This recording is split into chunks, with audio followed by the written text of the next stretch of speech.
your birthday's coming up. Are you ready for the party? Yes. But first, who's gonna make it to the A list? Okay, first us, right? Obviously. Definitely.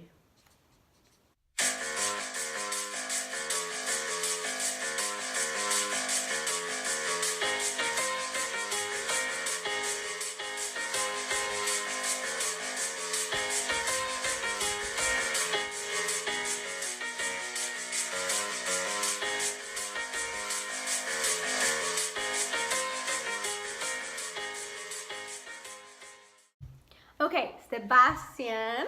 Obviously, for you. Yes, and who else? I'm not sure. I don't want to get mixed with those losers. Well, some of them are actually kind of cool when they are with other people.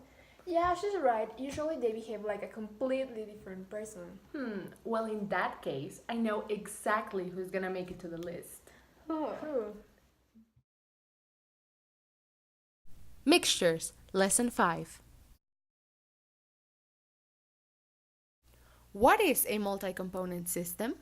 Multi-component systems are the mixtures which consist of several pure components. The system composition can be represented in terms of component masses or number of moles.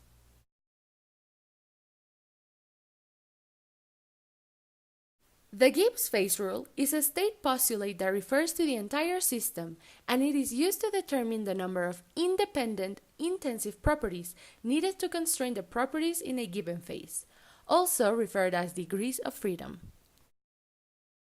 The Gibbs phase rule is given by the following equation, where F is the degrees of freedom, C stands for components, and P is for phases.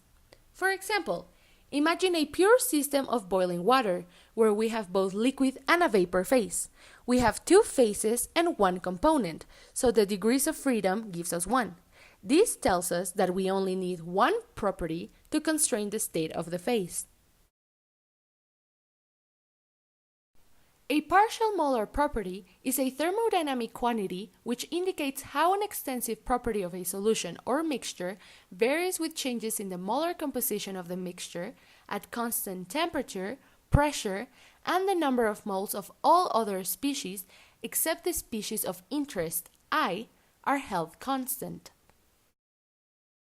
In mixtures, changing the composition of pressure and temperature will affect properties of the mixture. It's important to consider the number of moles of each species.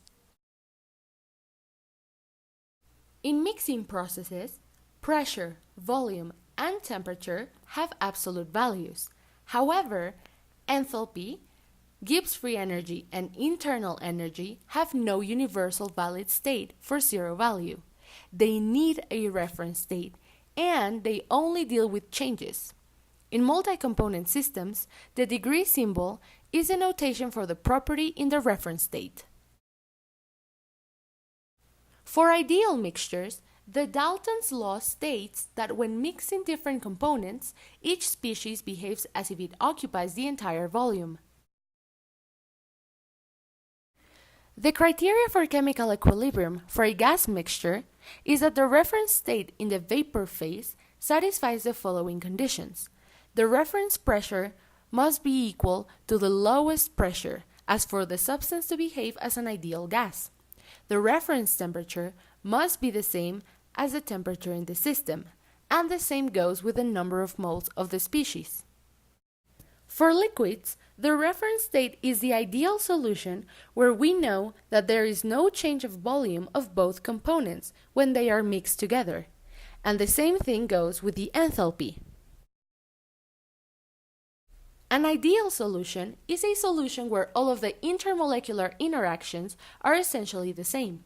The two choices of reference state for the liquid phase fugacity are 1. The Lewis-Randall state, for a solution where AA-type interactions are dominant. This would be the choice for a concentrated component or solvent in a mixture. The second choice is the Henry's law. This is for a solution where A-B-type interactions are dominant. This would be the choice for the dilute component or solute in a mixture.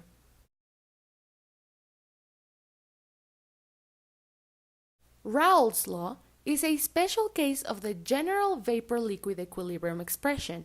It is based on the assumptions that the vapor phase behaves as an ideal gas, while the liquid phase behaves as an ideal solution. Thanks for watching. See you next time!